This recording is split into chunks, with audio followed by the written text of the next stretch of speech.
Happy birthday. Good morning everyone. আজকে তো সোমবার, আর সোমবারের সকালটা আমার সবসময় ভোলে বাবার মাথায় জল ঢেলেই শুরু হয়। আমি এখন পুজো দিলাম বলতে আমার কাকিমা আগেই পুজো দিয়েছে, আমি এই জল ঢাললাম স্নান করে। আমি রোদের জন্য ওয়েট করছিলাম, রোদে একটু বসেছিলাম, মানে এই 2-3 দিন পরে রোদ্দুর উঠলো, সেই সুযোগের সদ্ব্যবহার করে আজকে শ্যাম্পুটা আমি করেই ফেললাম।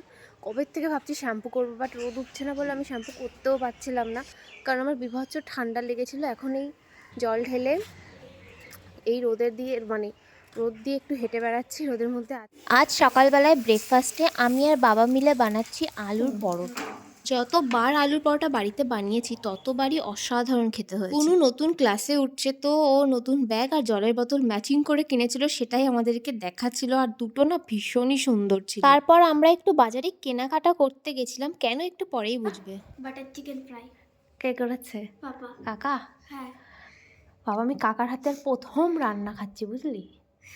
টেস্ট করে দেখি কেমন হয়েছে। কি উপলক্ষে? কাকির জন্মদিন উপলক্ষে নাকি? হ্যাঁ। সাবাস। বুনুর মনে হচ্ছে শীতই লাগছে না, একটা ফ্যান ফ্যানে প্যান্ট পরেছে, আর আমি দুটো সোয়েটার চাদর।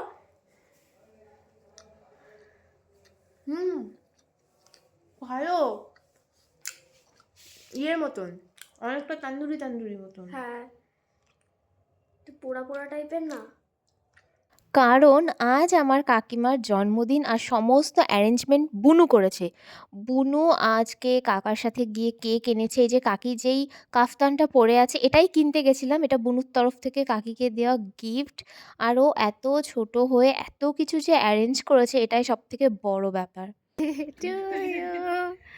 বুনু যে অ্যারেঞ্জ করেছে একা একা, ও শুধু আমাকে জানিয়েছিল, তাও ভুল করে। আর কাকি এত লজ্জা পাচ্ছিল যে মানে কাকি কাউকে জানাতেই চাইছিল না, বাট যাই হোক আমি জেনে গেছি আর কাকিকে একটা গিফটও দিয়েছিলাম। দেন সবাই মিলে চা আর কেক খেয়ে নিলাম।